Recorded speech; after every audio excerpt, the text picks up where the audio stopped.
And congratulations. Always great to see another book by you. As I say, I'm a recovering journalist, just came to Fordham, honest work for the first time after a long career in journalism. And that's how I first got to know your work. And that's why I think as Magda was running down what you've done, the range of your books and your work, and the accessibility of it is something even a journalist like me could fathom. And really, I can't, from everything from fashion to Jewish gangsters. I just remember citing it and using. I also remember I grew up in New Jersey. All my friends were either Jewish or Italian Catholic, and so I feel pretty conversant in matters Jewish and other things. And but it wasn't until I left and again worked in Rome and came back, got a job at Jewish newspapers, that I was kind of introduced to Reconstructionism. And because there were a few issues going on, I was at the Bergen Record and the Star Ledger, and all I kind of knew about Mordecai Kaplan was, didn't he start the bat mitzvah for girls? And that was it. It was really intriguing to me, though, what this was. It just, I'm a convert to Catholicism of all things, and it really intrigued me, but it was also such a small, by that time, and almost forgotten kind of legacy. What drew you to write this is your first biography, too? Biography, yes. Why that? Why? So I've written biographies of things, and I've written profile sketches of people, but never a full-throttled biography. Sorry, I'm holding it so tautly. Never a full-throttled biography, and I hadn't any intention of writing a biography, but the good folks from Yale approached me. It was like a gift from up above, and asked me if I'd be interested in writing a biography of Mordecai Kaplan, and I didn't draw a breath. I just said yes. I had known of him. I had known of the diaries. I had used the diaries. I was just so flattered and energized, and I thought how wonderful it is at this point in my career to try my hand at something entirely new. And so I pitched myself into that project, and it kind of took over my life for a couple of years, and I don't regret a minute. Not a minute. Did you enjoy it? I loved it. I loved it. I love the challenge of inhabiting another person's life. Eavesdropping, that made me a little uncomfortable from time to time. I thought, I don't know that I should be reading this, but I overcame that scruple. An attempt to situate a person who is so iconic, but so understood within a habitable framework. All of these were great challenges. And I also found him comforting. I was writing in the wake of October 7th, when nothing was working anymore. And he had faced not quite comparable challenges, but challenges that were enough to defeat any sentient person. And just reading how he made his way through these very dark times lifted me up a little. And I have to say, and we can return to this later, and obviously you all are mandated with asking at least one question each when we get to that point. Writing about ideas and cultural trends is one thing, but people, trends and ideas are the people who are behind them, and right. For me, it's fascinating. It is important to do biography, and I know it's a little bit prurient maybe in times when you're delving into these private lives, and it's so easy to say, oh, this person was a hypocrite. Well, we all are in some ways, and it's so fascinating to see, okay, there's a distance between how they were as a husband and father and what they espoused. Right.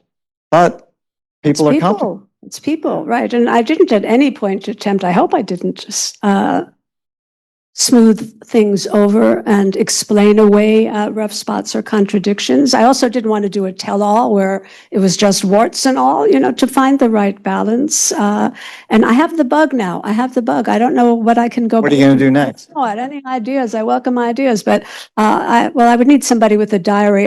One of the things that drew me to Kaplan was, as David said, he maintained scrupulously, religiously, a diary for close to 70 years in which he wrote a lot. And the diary was a hefty-sized diary. I point this out. This is my material culture background. You think diary, I don't know what you think, but you don't think a ledger book. You don't think like a hefty man-sized book in which he wrote in a very neat, precise handwriting, sometimes in English, all the time in English, but sometimes in Hebrew, from edge to edge.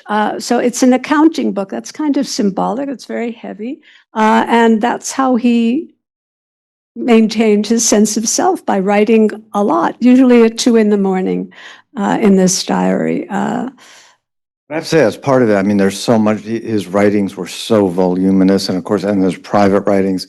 To go through all of that and to come down and to do a, a compact biography, readable, eminently readable, that's a real challenge. That was a challenge, but it was kind of a challenge that I inherited, or I was given by Yale. The mandate of this series is to think of, and it's part of a grand series of people whom Yale designates as worthy Jewish personalities, some of whose Jewishness is very pronounced, some of whose Jewishness is rather subtle. The mandate is to do more of a think piece, and a kind of an analytical piece than a conventional cradle to grave. So among other things, they limit the word count, and they're very scrupulous about that. You have to honor that. I don't know, I didn't honor it, but they didn't throw me out. I had to explain away to the board of Yale Press why I exceeded my word limit, and I had a very easy excuse.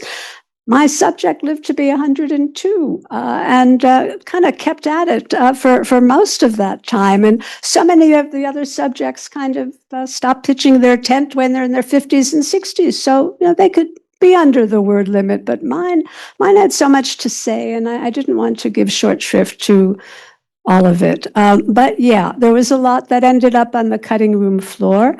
And how to figure out, that took me a really long time. The research was kind of a breeze in comparison. I mean, how to organize, how to structure the narrative. That's problems we all face, but in this case, it was even tougher. What am I trying to say? How am I going to get at it? How do I structure the narrative? What don't I say? And ultimately, this may sound funny, but ultimately, knowing that I had a limit, and knowing Yale's expectations for me freed me up enormously. So I didn't feel I had to go down every single road. I did.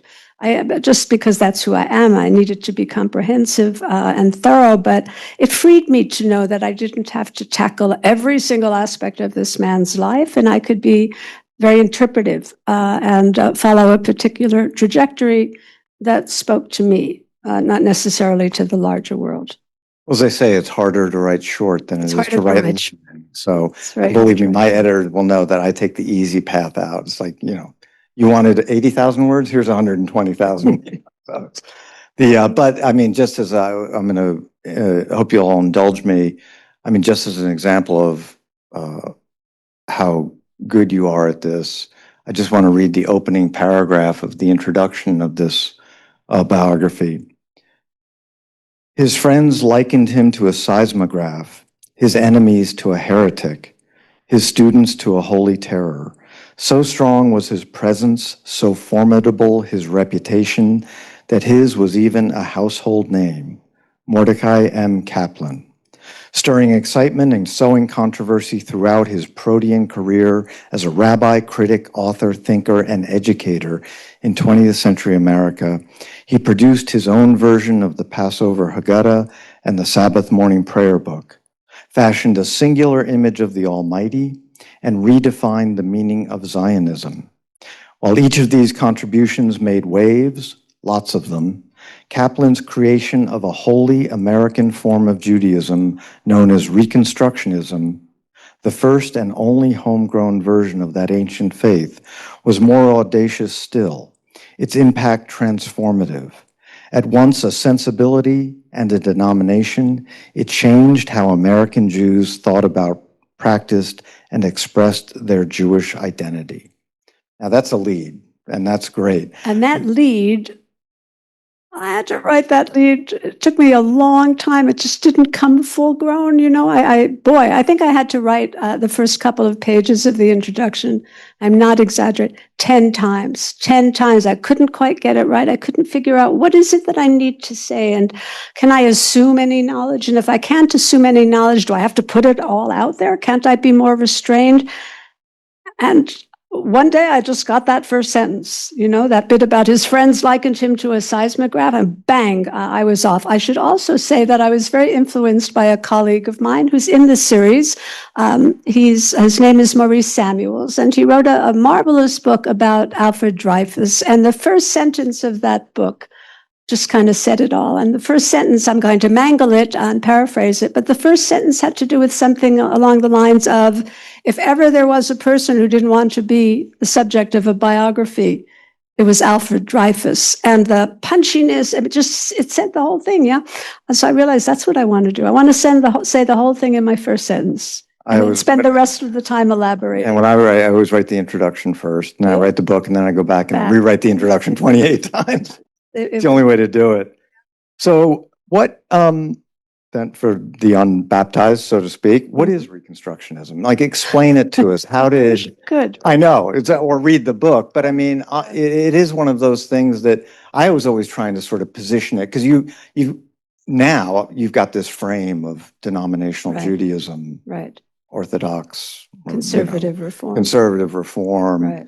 You know, and you want to place it on a spectrum. That's our frame, well, for the most part. So that's the thing. What became of Kaplan's vision and what he intended were two very different things. So he had envisioned Reconstructionism as anything but a denomination. He rejected that frame as not only overly Christian, but overly boundary drawing, that it divided American Jews rather than bring them together. And so what he wanted was a new way of thinking about one's relationship to one's Jewishness. He had a lot of synonyms for it. He'd call it a leaven, L-E-A-V-E-N. He'd call it a catalyst, an electric current, a way of thinking, a sensibility. So if he had his druthers, which for many years he did, but ultimately he did not, he wanted Reconstructionism to be something that could be imported into all of the denominations, and that it allowed them a kind of expansive notion of what constituted Jewish identity. And so at a time well before ethnicity was current, he came up with this idea that Jewishness is more than the sum of its parts. It's not just religion. It's not just ritual. It's the gestures. It's the humor. It's the assumptions. And there is a beautiful Yiddish word for that. It's called Yiddishkeit, but he couldn't very well use that. And so he struggles throughout his career to come up with some kind of umbrella term that speaks to the plasticity, the fullness of Jewish life, and that doesn't shoehorn Jewish life into religion, which he thought robbed it of its essence. So what does that mean to an outside person? It's kind of hard to say, but it ultimately became a denomination with its own rabbinical school and its own students and its own rabbis and its own synagogues, and it sought to institutionalize this way of thinking, and in doing that, it removed it, it dislocated it from the possession of all of us and relocated it really to a very small but influential body of people. I don't know if that gets at it. It does. I guess it also, in a sense, what drove him, what was he pushing against? Seems to be a way also. What was driving him to articulate, if not create, what was driving him to articulate this Yiddishkeit, this Jewish spirit, this whatever it was that he was. He looked out at what this is like the end of this is the early 20th century, basically. And it continues through the post-war era. So he looks out and he just sees American Jewish life as being attenuated and thin, and missing opportunities right and left to instill in people who call themselves Jewish a sense of how glorious it all was. So American Jews were Jewish either because of inheritance or because they didn't have much option outwardly. And so he's trying to elevate, expand, elevate, to make it much more I don't know, expansive. I But keep it seems coming like back to that word. this was a good time for Judaism. I mean, there was an immigrant, but they were institutionally, but they were the thing by all the metrics you would say for a religion. Okay, Jews were growing, you had people were attending synagogue, it was the practice. I mean, that these were quantitative markers, that the esprit de corps was thin, that there wasn't a kind of cultural literacy, a passion. And frankly, he didn't think American Judaism was going to survive beyond the 20th century. This is before the Shoah, before the World War II. He thought there was an existential threat. Because he felt it was predicated on a very thin and largely gestural emotional basis. So how do you transmit that if you don't share those same kinds of sensibilities? So he's trying to enrich it. He's trying to stabilize it. He's trying to come up with a sense of its interpretive richness, and all of that is embedded in this idea of Reconstructionism. He sounds like a reformer, and yet in some ways he was so classical. Yeah, because he's not throwing anything out. Reform is cleansing, is purifying, it's reducing. Kaplan wants basically to have his cake and eat it too, but without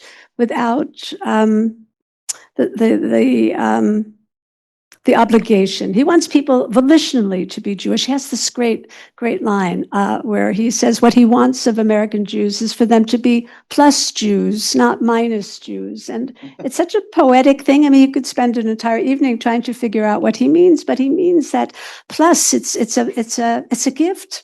It's a bonus. It's something that defines oneself. It's not something that one does once or twice a year, or that you do it because of grandma and grandpa, or you do it because in America, to be distinctive, you need to have a religion. No, that's not enough. And so he just sees things that most of us do not, and tries to expose his people to it. At the same time, he's urging a sense of community that transcends denominations.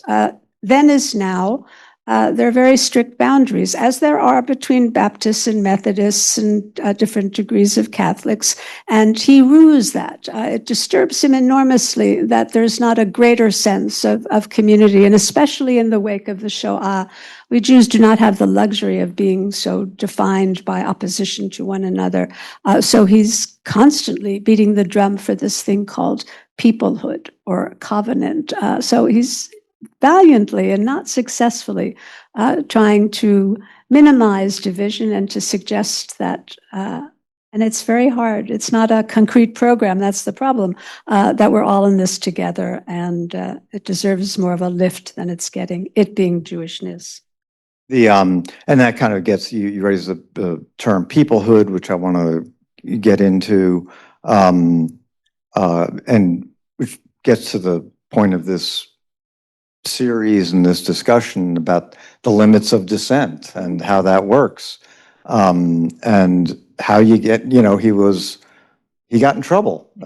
He got into trouble because when did it really start? Was Judaism as a civilization, that landmark? Well, he got into trouble. He founded something called the Jewish Center. It's a glorious building that still stands. The synagogue is going strong. It's one of the cornerstones of modern Orthodox Judaism in the United States. It's very traditional today. I don't think that they would acknowledge that Mordecai Kaplan was their founder, which underscores the importance of what he was trying to create. And he wanted to create what I would call today an intentional Jewishness, where all aspects of Jewish life, kindergarten and sociability and food, would all be under the aegis of the synagogue. So again, another institution that's more than the sum of its parts. But along the way, he has all sorts of ideas about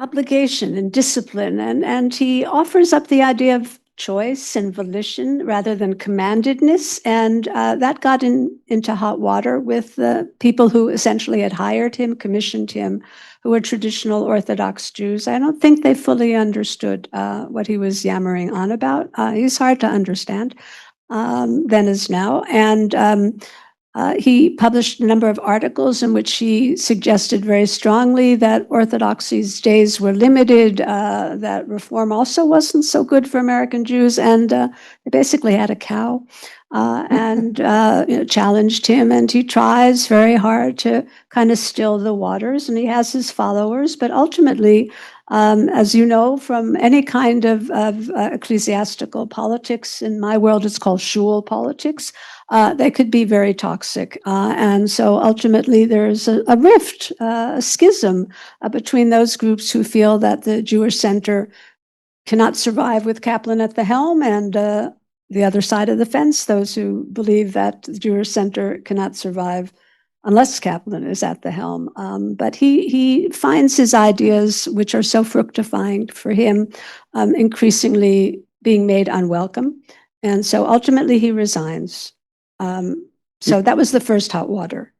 And that was, going back, it was funny, and, just these obvious things which are so startling to think that one of his first controversies was wanting to preach in English rather than Yiddish, I guess, and and that was, a big deal. I know it was a big deal, but even having regular sermons was almost a kind of a Having sort of was thing. an unusual thing, right. And to say it to preach in English, and this was back in the 1904 or 1904. When this was his first. I mean, talk about a baptism under. He just became a new rabbi. Yeah, started, and he was hired, and I have the document in which the handwritten document, his contract, in which it says you're hired to teach the kids. Well, it doesn't say kids, but to teach the children in Hebrew school and to deliver English language sermons. But then comes Rosh Hashanah of 1904, and a very distinguished European Rav has come to visit, and the powers that be at this particular synagogue, which also still exists on the Upper East Side, Kehilat Jeshurun, aka KJ, decide to give the honor of preaching, but in Yiddish, to this distinguished visiting rabbi. And Kaplan is just flummoxed for the first but not the last time. And he fires off a letter to his congregants saying, like, what's wrong with you? You hired me, and English is a beautiful language, and I have so much to tell you, and enough with this Yiddish. Danny would appreciate this, enough Yiddish, that Judaism can survive in English. I don't think he sent the letter. He was smart enough to know you don't do that. But he held on to the letter. He threw out a ton of stuff, as I discovered in the course of spending time in the archives. So what was retained has a kind of power, significance. He kept that letter. So it's his first example of tussling. And he's barely out of rabbinical school. He's a sweet young thing. He hasn't had that experience. He's seen shul politics or communal politics in his own family, but he's never experienced it directly. So then I guess he rewrote the prayer book at one point, and then the Haggadah. It's another congregation. Yeah. This, interestingly enough, is called not the Jewish Center or I don't know, doesn't bear a Hebrew designation. It's called the Society for the Advancement of Judaism, which could be anything. It could be a debating society. It could be a luncheon group, but it's the Society for the Advancements. It's another example of this lumbering vocabulary. I mean, who could say that? I belong to the society. So the congregants call it SAJ, but he doesn't like that because it diminishes. So he calls it the SAJ, which is so funny. And he forms that very quickly, and they move up the street a little bit. Jewish Center's on 86 between Amsterdam and Columbus. SAJ is just a few doors away, and then ultimately it finds these two row houses. It conjoins them, and it's now between Columbus and Central Park West, closer to Central Park West. There's both a Catholic and a Jewish joke about that one I go to, that one I'm mad at. So it's that too, yeah. He tries to institute all manner of things that he couldn't get past the Board of Trustees at the Jewish Center. And he moves with all due speed, but in a very characteristic display. He's restless. He's not moving fast enough. His congregants aren't moving fast enough.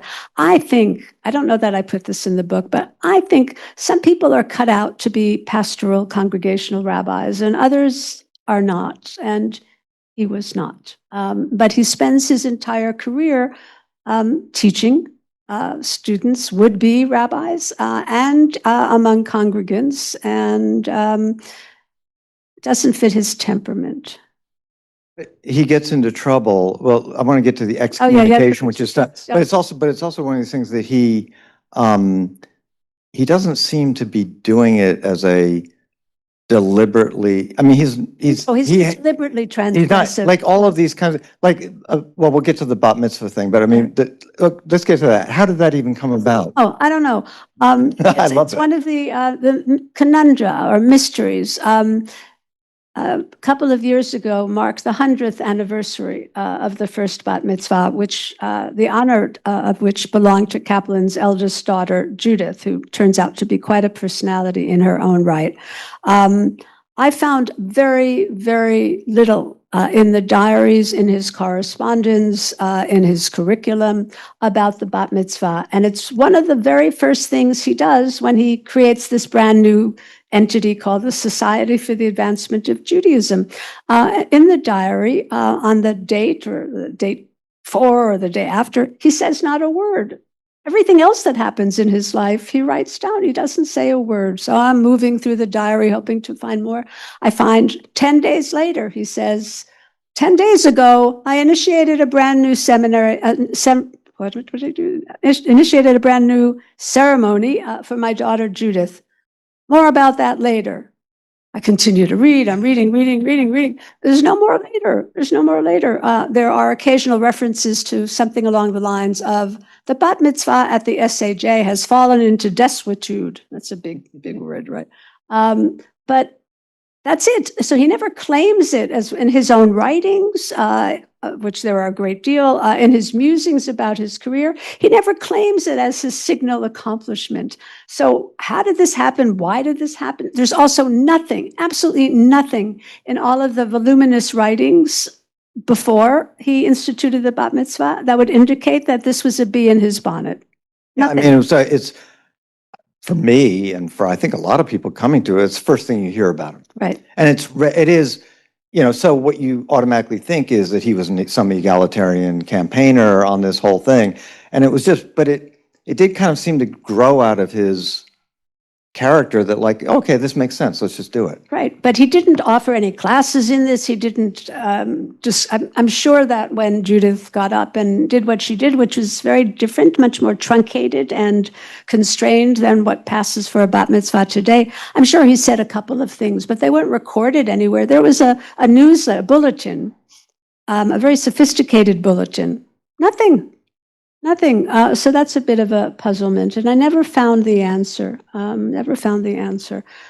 So let's give him that, but also indicate that he did a lot of other things that somehow didn't quite get as much acclaim. I imagine sometimes he could be impetuous. So maybe he realized his daughter's 12th birthday was coming up, and it'd be nice to do something. He has 4 daughters. I don't know. I'm speculating here. I'm out on a limb, and I feel very uncomfortable being out on a limb, but it does speak to his impetuousness and that he thought it was a really nice idea. And the next year, when SAJ issues a really fancy recruitment bulletin, come join us. We do all sorts of interesting things on really nice paper. Most of their stuff was on mimeographed paper, so it's fast, and doesn't look so hot, but it's of the moment. This was on really beautiful paper and beautifully printed. They mention the bat mitzvah. So clearly he sees it as something that has high value, high recruitment value, but doesn't take. It's really only a post-war phenomenon that takes. So I don't know. So he does that. Nobody pays attention either. So you would think that all the people who are gunning for him, and there are a lot on even by then, yeah. That was 22. 22. You would think that they would latch on to this, seize on this. Yeah. Zero. And a sermon in English, and it's like vroom, vroom. It was the prayer book rewriting the prayer book, It was first correct? the Haggadah. But then, yeah, and doing that, how much pushback did that generate? A lot. That was in 1941. Kaplan, I imagine, had always, let's say, tinkered with the traditional Haggadah, which dates to the 9th century, and he thought a lot of its liturgical expression was heavy-handed or outmoded, or it needed a bit of a push. So as you all know, I imagine Moses is nowhere to be seen. He's implied, but he's not a presence in the Haggadah. Kaplan puts him in. Kaplan did not like any kind of derogation of people who weren't Jewish, and so he takes out the 10 plagues, which is a big deal. What? Does he? Maybe later, but not initially. I think not there were a initially. number of. Yeah, he also truncates Dayenu, the traditional song of were it'd be enough if, he takes out some things. He takes out references to the chosen people, and he adds his own interpolations and sayings. And so that occasioned a great deal of controversy among his colleagues at the Jewish Theological Seminary, who were infuriated, and call him to task in very nasty ways about what he did. And they even go so far as to suggest that by doing what he did, arrogating to himself the authority to issue his own Haggadah without consulting with any of them, he removed himself from the Jewish people. And that's a smack. You know, what he's trying to do is to bring the Jewish people closer to this particular text, to make the Passover Seder, which had fallen into desuetude, something that would be more robust and exciting. And so he's trying hard to bring the Jewish people together, not to cut himself off. So that was a low blow. You know, there's this passage in the Haggadah where participants are enjoined, and it's a biblical passage to what's the translation? To kind of indicate their dismay, their anger upon their enemies. And so I write in the book that Kaplan's colleagues indicated their dismay with him, you know, using the same biblical passage. So they made him feel 2 feet tall. But then there's the prayer book. That led, okay, tell us that story. So he is very encouraged by the Haggadah's reception among the people rather than his colleagues, and he decides to do for the Sabbath morning prayer book what he had done for the Haggadah, to reconstruct it, to both speed it up and augment it, and to offer more opportunities for people who don't have a traditional understanding of prayer, who are uncomfortable with prayer, who don't have a traditional notion of God, to reach out to something that's larger than themselves. And so he has a little committee this time, and he works to recast the Haggadah, the Siddur. Initially, it's a runaway success, but very quickly, his delight at its reception. I should also add, one of the reasons he does this is because he looks out at the Sabbath morning prayer crowd, and it ain't much of a crowd, and he just feels that Sabbath morning services are going to go the way of the sacrifices. He says that they're not going to hold on. There's nobody there. And those people who are there are bored silly. Congregants, people in the pews come up to him and say, do you need all that Hebrew? You know, do we need to have so much Bible reading? He just feels that it has to be reconstructed. And so he does that job. So he's thrilled by the reception. He's thrilled by the book orders. But then his delight curdles when he gets wind of the fact that a very right-wing element of the community, known as the Agudat Rabbanim, decide that this cannot stand, and not only do they indicate their dismay, their disdain, but they actually issue a cherem, which is Hebrew for excommunication. So they create a very dramatic ceremony in the heart of Midtown in a grand hotel. So they don't stay within the confines of their own community. They come to Manhattan. They alert the New York Times, which isn't something that they read, and they create this very dramatic ceremony in which all sorts of curses are placed on Kaplan, and he is banished, officially banished. And Jews who listen to the dicta of the Agudat HaRabbanim are to have nothing to do with him. If they see him on the street, I mean, how would they know who he is? But walk the other way. Some of his colleagues at JTS actually abide by the cherem, so they don't shake his hand. If they know that he's going to be at an event that they're going to attend, they don't attend. Or at the very least, they make a point of not sitting anywhere near him. This is enormously, flattening, painful. It's horrible. It's horrible. And not only that, this is another iffy. I wish I knew the answer to this, but in the course of things, his siddur is actually burned. It's not clear whether this was a deliberate policy, a deliberate gesture, or one member who got all keyed up as a result of the ceremony decides to take it upon himself to light a match. But a text full of God's name is burned to a crisp. The members of the Agudat HaRabbanim do nothing to put out the flames. They watch. I don't know if they cheer, but silently they cheer as this holy book is burnt to a crisp. And this is in June 1945. So it is an absolutely incomprehensible action. And the Times, of course, is alerted. They're a little baffled by all this stuff, but they cover the story. Everybody covers the story. All the Jewish newspapers cover the story. The Yiddish press covers the story. And Kaplan is devastated, absolutely devastated. Again, he's trying to make Jewish life more palatable, more exciting, more current, and he is thrown out of the fold for having done that.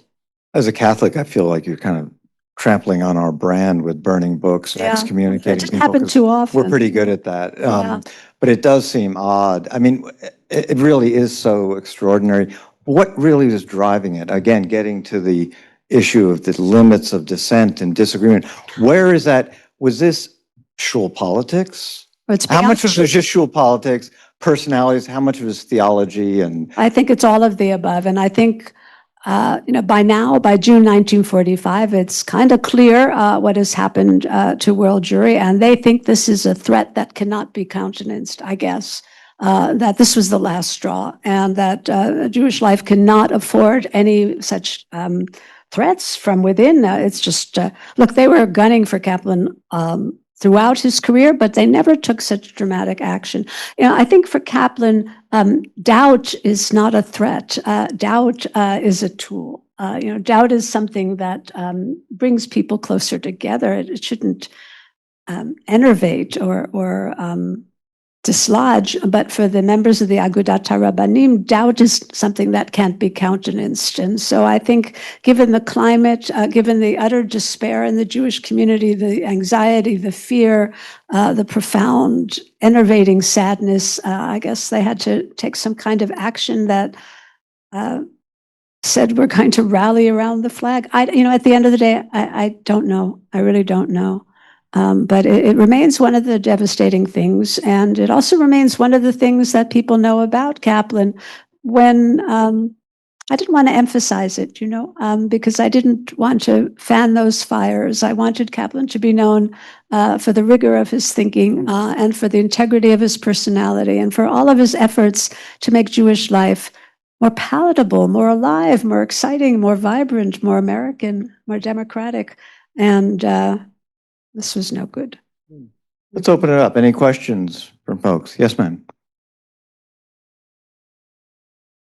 Yeah. The question, I just repeat for the folks, just to say something more about his followers, his supporters. Who were they? How extensive? That's a great question. So initially his followers are largely the children of immigrants. They're affluent American Jews who are attracted to the Jewish center and to him.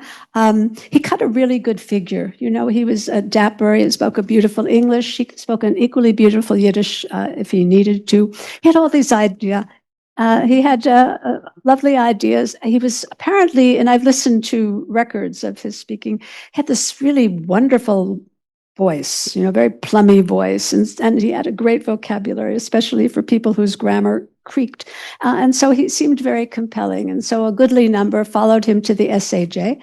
And then as the Upper West Side is developing, a number of those folks who find orthodoxy a little too stifling, not quite sure what conservative Judaism is all about quite yet, and reform too much, just too unfamiliar, too foreign, follow Kaplan. And then he tries to make what he's doing on 86th Street into a national movement. So it's people cut from the same cloth. They're doing okay in America. They're upwardly mobile. Their children are going to college. They want an American Judaism that retains a lot of the flavor of it, isn't too deracinated, but isn't so demanding. And also a lot of intellectuals for a while followed him, because he was constantly grappling. He didn't take anything for granted, constantly grappling. And he drew to himself a number of people around a magazine that he formed called The Reconstructionist.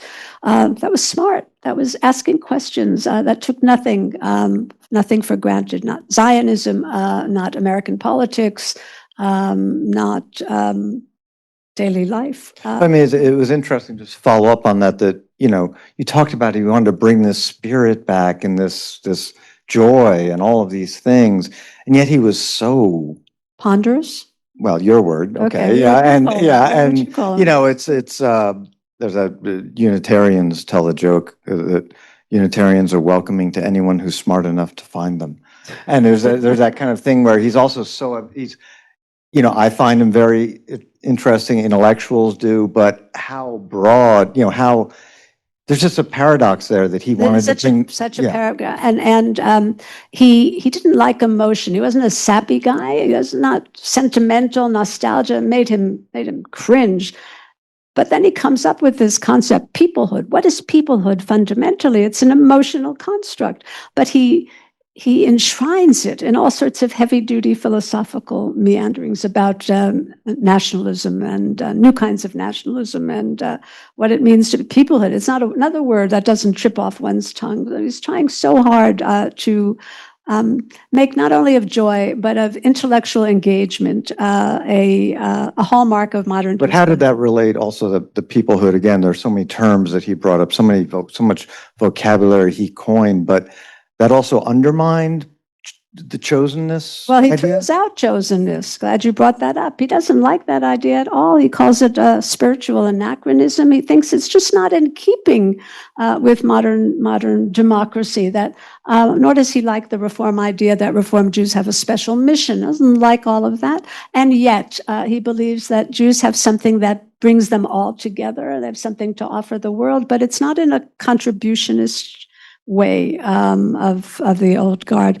So he's a bundle of contradictions. One has to wonder what at the grassroots, the people who are following him, what do they make of him? What do they understand? But I think at the end of the day, they just see somebody who's magnetic, who's exciting, who relates to both ends of the street, both old world and new world, and who had something novel, American to offer. And so seemed very seductive. Yeah. I'm sorry, how large is the movement today? It has 50,000 followers. That's it. It's one of the smallest denominations, and it's under a lot of fire these days. People associated with Reconstructionism tend to be more left in just about everything. And so in the wake of October 7th and what's been going on in Gaza and elsewhere in the Middle East, many of their leaders have not been shy about expressing their very profound disdain for Israel, and that's created more controversy. But I was just at their convention. I've never gone to a convention in my life, certainly not a religious convention, but they were wonderful. They were spirited and thoughtful and deeply committed to Philadelphia. In Philadelphia. Yeah, I went once. It was great. Yeah. To just trying to figure out a way to hold Israel to account, but also to hold Israel dear, and to figure out how to walk that tightrope. Yeah. And just for context, I think I was looking at the Pew Study. research study, and it's tough doing Jewish numbers because Judaism is fairly small anyway, but I think you're talking about 4% maybe of overall, 50,000 might be 4% of Judaism overall. So that's how small it is. Just to get, and we'll get to another question, raise your hands as well, but his notion of Zionism, Yeah. how, explain that. He was a Zionist from the get-go, but he believed more in Zionism as a cultural propulsive force than in sovereignty. It never occurred to him in a million years that sovereignty would be a possibility. A homeland, a commonwealth, something, but a state. And Israel is coming of age when Kaplan is having great difficulties with nationalism in the wake of the Shoah. So he's trying to come up with ways to reckon with the state, but also to reckon with its relationship to diaspora Jews. So he's all over the map, as we all are, and honest reckoning. But he loved Hebrew. He thought that Israel would be the fountainhead of a form of Jewish cultural vitality. I don't know, jury's still out, I guess. So. Yes. Sure.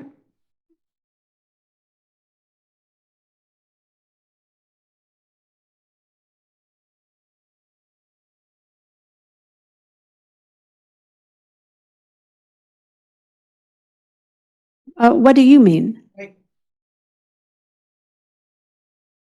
He wants Jewish people to be proud and to embrace it all. But not orthodoxy is bound up with commandedness. It's bound up with a fidelity to the divine. It's the divine for whom you're doing these things, not for one's own sake of enrichment. So he's shifting the center of gravity. He's shifting the emphasis. In many ways, somebody who's Reconstructionist or who espouses that theology may be observing in much the same way that an Orthodox person would, but the sensibility they bring to it and the sense that sin isn't a motivating force, and the notion of God as being not a supernatural power, but somebody who's, as he puts it, kind of cryptically, God is a process. So he's much more almost humanistic in his understanding of God. He doesn't throw out God. A lot of people think he throws out God. No, he just explains God in such a way that's so hard to understand that people think that he's dispensed with him. But he's been known to say, particularly to his students, Judaism without God is like Hamlet without Hamlet, which is a lovely reference. But his understanding of God is salvation, his theory of soterics. It's so pie in the sky. But the idea is to bring it a little closer, to make it more accessible. So no, he's not Orthodox, but he loves the rituals, he loves the holidays, and he sees their value, but not as divinely sanctioned or as something that you have to do. Don't have to. You had a second question?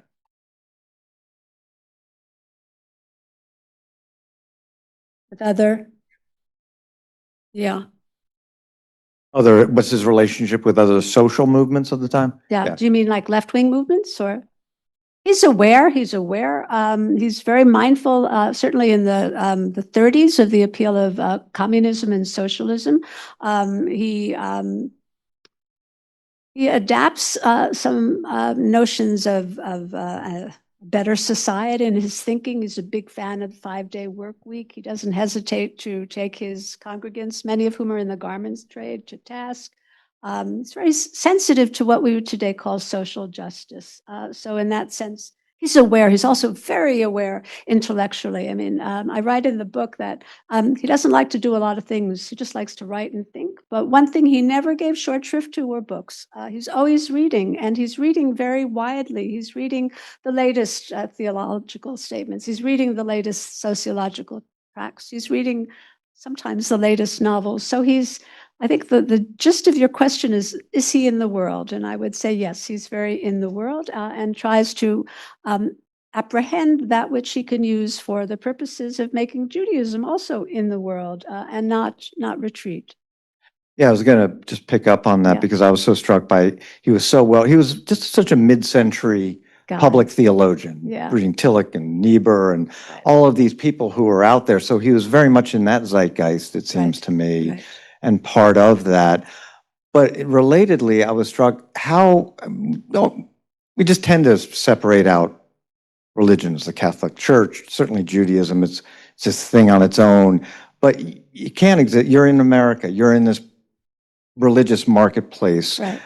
What is what he was pushing for, affected by some of the other currents of the day, evangelicalism and this kind of spiritual, but, they were all, this, certainly in Christianity, but there was this focus on moving towards a more, Jesus-based, spirit-based, right. which was led to this kind of spiritual, but not religious sort of phenomenon. Right. I mean, was he affected, or do you think in some way? I didn't speak to him, but he does religiously attend a number of what we would today call ecumenically minded sessions at the Jewish Theological Seminary, which under the reign of its chancellor, Louis Finkelstein, convened the conference on, do you remember the name? It's a very long-winded name, but a series of conferences and workshops that brought together people from the Catholic Church and the Protestant establishment across the street and the Jews to hammer out the big issues of the day. So he would go and he'd try to present papers, and sometimes they'd be accepted, and he'd sit there in the back, squirming. But he wasn't an active participant in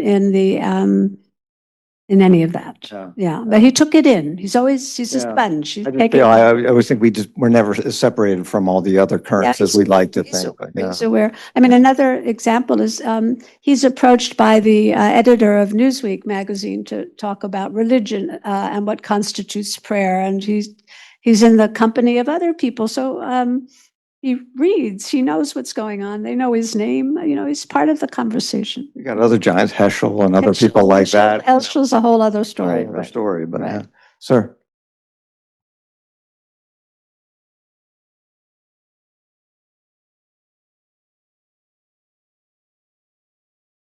No. Yes and no. He was ordained at JTS at a time when JTS was not. The boundaries were so much more fluid in 1902, 1904, whenever he was ordained. So conservative Judaism had not yet become hardened into its own denomination, and so the lines of demarcation between what we would today call modern orthodoxy and conservatism were much more fluid.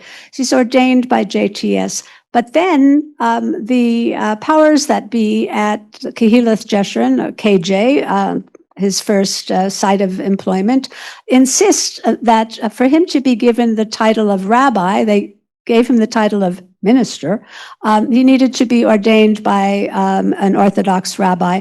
There was none apparently in the United States that would pass muster, so he was enjoined to go to Europe to be ordained by a bona fide European Rav, and he does. On his honeymoon in 1908, he goes and seeks out Rabbi Reines, a very distinguished leader of a more traditional wing of Judaism, and he's ordained by him too.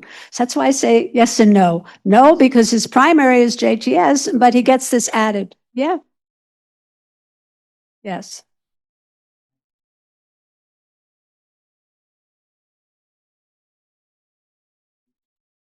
That's a wonderful question. Yeah. Thank you.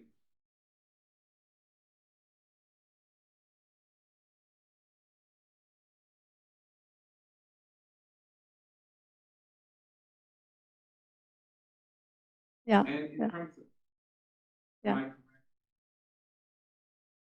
Yes.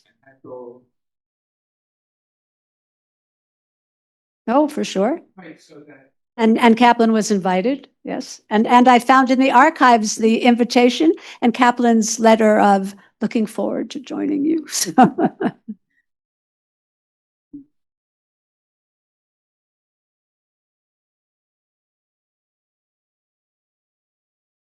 Don't mean so much. Absolutely. Let me just say in response, and maybe by way of a summation, so much of that which characterizes American Jewry now, post-denominationalism, the emphasis on peoplehood, the plethora of Haggadot that spring up. And when he wrote his Haggadah, he was the first one to come up with Haggadah that was more idiosyncratic than established. All of these things are legacies. They may not bear formally the name Kaplan or Kaplanian, but somehow, and it took a long time, many of those things seep into the body politic and the cultural DNA. So I was going to say, I think, do you want to, Magda, do you want to, or do you want to? Yeah.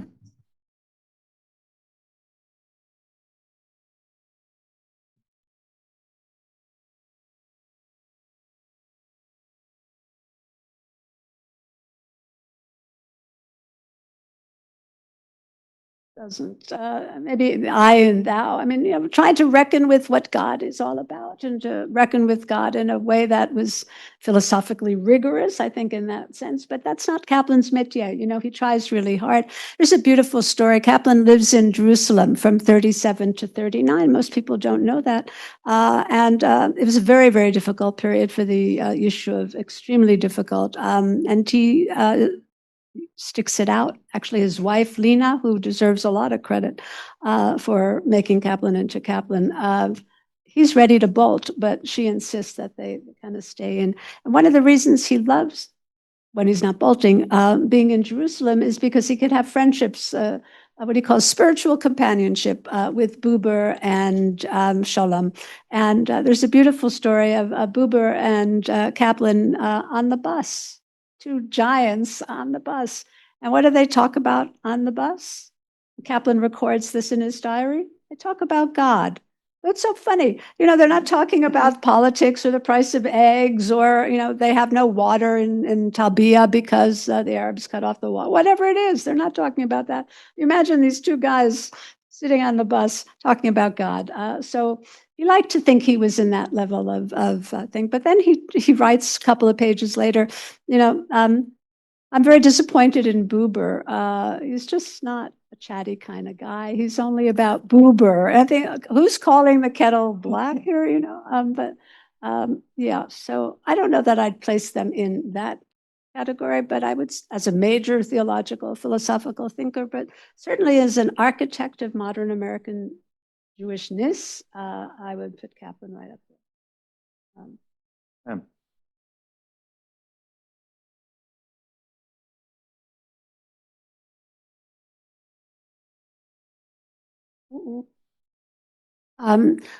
There are a lot of other people. You want to repeat? Yeah, you're saying, did he start his school, rabbinic school, because of the rejection by JTS?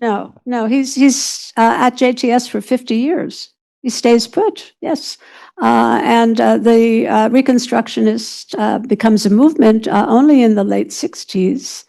After he's been retired from JTS, and he does not form it. His son-in-law and second in command, Rabbi Ira Eisenstein, is the one who puts Reconstructionism on the map as a denomination. My reading, and here I'm drawing on diary entries, and I'm also drawing on correspondence, is that Kaplan was not happy at all with that. Not happy at all, because it undermined his vision of a way of being, of a way of talking. He didn't want another denomination, another roadblock. He's kind of right on that score. However, what could he do? His followers were eager to have a kind of institutional face. All of this namby-pamby sensibility stuff was not working anymore for them. And so they threw their resources and their support behind it. He couldn't, it would be bad form were he to disavow and say, no, I'm not going along with this. He had no choice, really. And he donates his library. So that would suggest to me that that's a great vote of confidence. But he writes in the diary, I'm not really a happy camper about this. He says at one point, I kind of wish that Reconstructionism would be like Zionism in the sense that Zionism is a big tent. It accommodates lots of different viewpoints, right?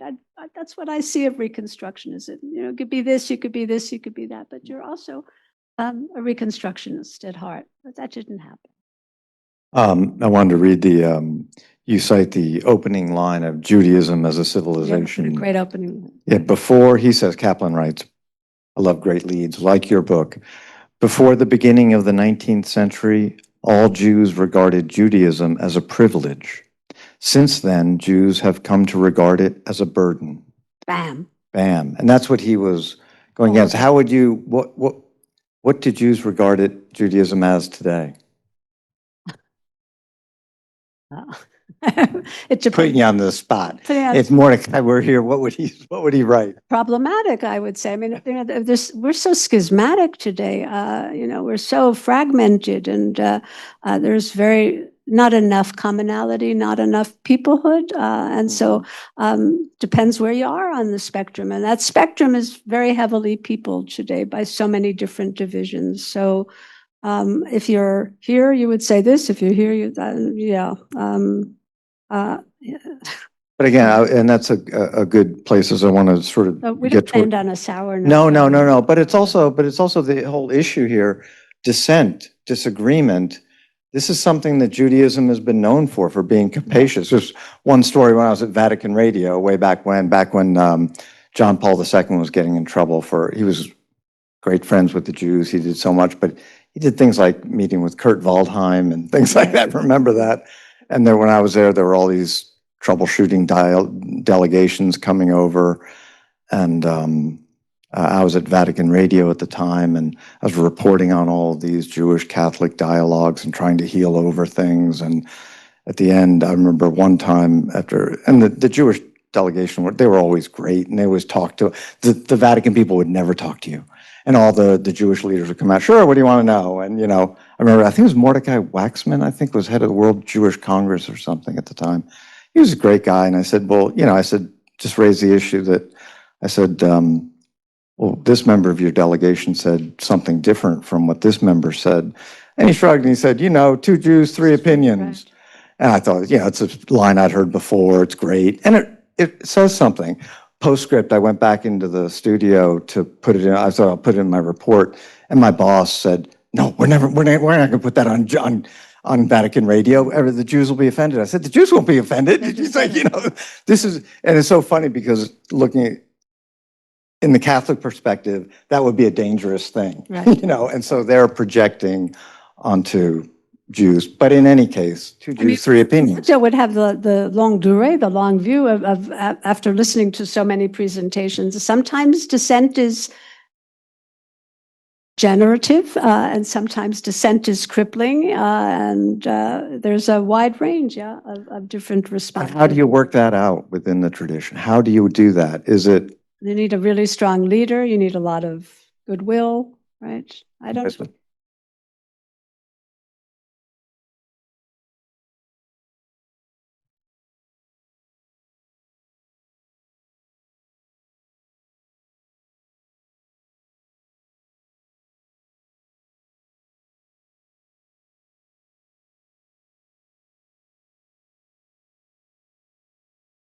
Right.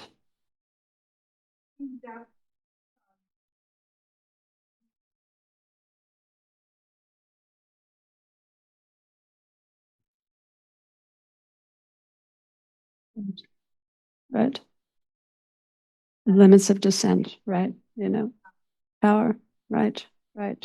And it made his bones in a way, but it also defeated him, right? And here's a person who stakes his entire career on bringing Jews together, and instead the limits of dissent end up disabling him. You want me to? Yeah, and I just wanted, but I do.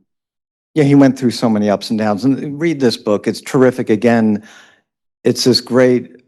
As I started out, it's a biography and it's a portrait of American Judaism, and I would say American religion almost in so many ways throughout this 20th century, which was such a formative century. And Kaplan just went through so many ups and downs, but he always stuck it out. He stuck it out. He stuck it out. He didn't leave. He was never defeated. And I love it, you do end on this, with Eisenstein, I guess he had this back and forth about, is it useless to work for people? Because they were saying, just give up. And Kaplan said, maybe it is, but the reason we work with people is that life compels us to not merely for economic reasons, but because we can't help ourselves. And those we work for need us. Otherwise, they wouldn't have us. That's beautiful. And as you say, that this is in your words, boils down to a simple winning formula. We plus them equals us. Yep. It's a great ending to a book, and it's a great ending for this conversation. Thank you all for being here. Thank you. Jenna Weissman Joselit. Thank you. Wonderful.